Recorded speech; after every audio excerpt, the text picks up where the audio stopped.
اللهم صل على سيدنا محمد وعلى آل سيدنا محمد وبارک وسلم۔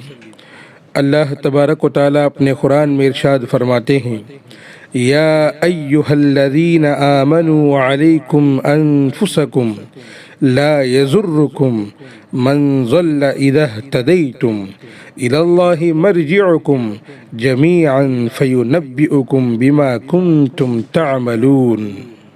اے ایمان والو، تم اپنی اصلاح کی فکر کرو۔ اگر تم نے اپنی اصلاح کر لی اور ہدایت کے راستے پر آ گئے تو پھر جو لوگ گمراہی کی طرف جا رہے ہیں اور گمراہوں کا ارتکاب کر رہے ہیں، ان کی برائی اور گمراہی تمہیں نقصان نہیں پہنچائے گی، اس لیے کہ تم سب کو اللہ کی طرف لوٹ کر جانا ہے۔ وہاں اللہ تعالیٰ تم کو بتائے گا جو کچھ تم اس دنیا میں کیا کرتے تھے۔ اس آیت میں یہ بتا دیا گیا کہ ہر شخص کو اللہ تعالیٰ کے پاس اپنے اعمال کا جواب دینا ہے۔ یہ نہیں ہوگا، ایسا نہیں ہوگا کہ تمہارے اعمال کے بارے میں دوسروں کے پاس سوال کیا جائے گا، ایسا ہرگز نہیں ہوگا، بلکہ ہر شخص سے اس کے اپنے عمل کا سوال ہوگا۔ اس لیے تم پہلے اپنی فکر کرو کہ تمہارے اعمال کیسے ہیں۔ تم جب اللہ تبارک و تعالیٰ کے سامنے حاضری دو گے تو تم اپنی زندگی کے اعمال کے بارے میں کیا جواب دو گے؟ اس لیے کہ دوسروں کی فکر سے پہلے اپنی خبر لو اور ہر شخص اپنے اعمال اور اخلاق کا جائزہ لے کر دیکھیں کہ میں کس گمراہی اور کس غلطی کے اندر مبتلا ہوں، اور پھر ان غلطیوں کو دور کرنے کی کوشش کرے۔ یاد رکھیں کہ کوئی انسان دوسرے کی برائی سے اتنا واقف نہیں ہو سکتا جتنا انسان اپنی برائی سے واقف ہوتا ہے۔ میرے بھائی، ہر انسان کو معلوم ہے، وہ اپنے بارے میں جانتا ہے کہ میں کیا سوچتا ہوں اور میرے دل میں کیا خیالات پیدا ہوتے ہیں، کیسے کیسے ارادے میرے دل میں پیدا ہوتے ہیں، آتے ہیں، کیا میرے دل میں اچھے ارادے آتے ہیں یا غلط ارادے آتے ہیں، اسے معلوم ہے۔ لیکن آج ہماری حالت ایک دم بدل گئی ہے کہ ہم اپنی سوچ میں نہیں ہیں، اپنی فکر میں نہیں ہیں، دوسروں کی فکر کرنے میں لگے ہوئے ہیں کہ وہ نمازی ہو جائے، وہ ذکر کرنے والا ہو جائے، وہ قرآن پڑھنے والا ہو جائے۔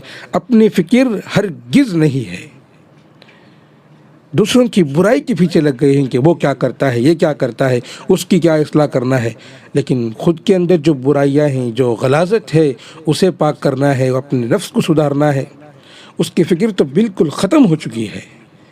یاد رکھو، قرآن کریم میں اللہ تبارک و تعالیٰ نے فرما دیا کہ اے ایمان والو، تم اپنی اصلاح کرو، اپنی فکر کرو۔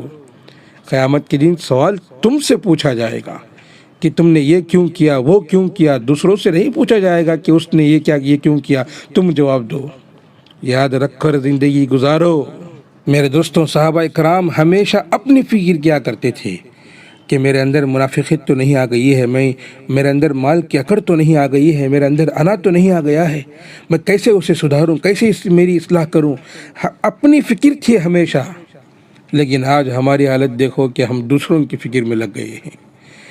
خود نماز نہیں پڑھ رہا ہے، دوسروں کو کہتا ہے کہ نماز پڑھو۔ خود ذکر نہیں کر رہا ہے، خود اللہ کی کتاب کو نہیں پڑھ رہا ہے، دوسروں کو کہتا ہے کہ قرآن پڑھو بھائی، نماز پڑھو بھائی۔ ایسے آج ہماری حالت ہو گئی ہے۔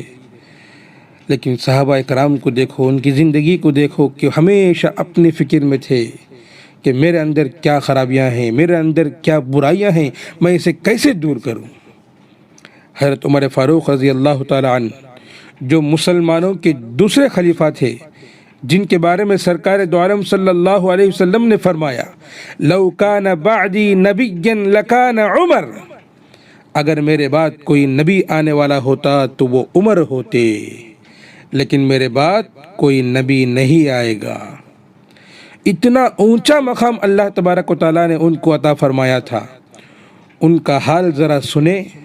سرکار دو عالم صلی اللہ علیہ وسلم کے ایک صحابی تھے جن کا نام تھا حضرت حذیفہ بن یمان رضی اللہ تعالیٰ عنہ، جو حضور صلی اللہ علیہ وسلم کے رازدار مشہور تھے، اس لیے کہ سرکار دو عالم صلی اللہ علیہ وسلم نے ان کو مدینہ منورہ میں رہنے والے منافقین کے نام بتا دیے تھے کہ فلاں فلاں شخص منافق ہے۔ حضور صلی اللہ علیہ وسلم کو اللہ تعالیٰ نے بتا دیا تھا کہ مدینہ منورہ میں فلاں فلاں شخص منافق ہے۔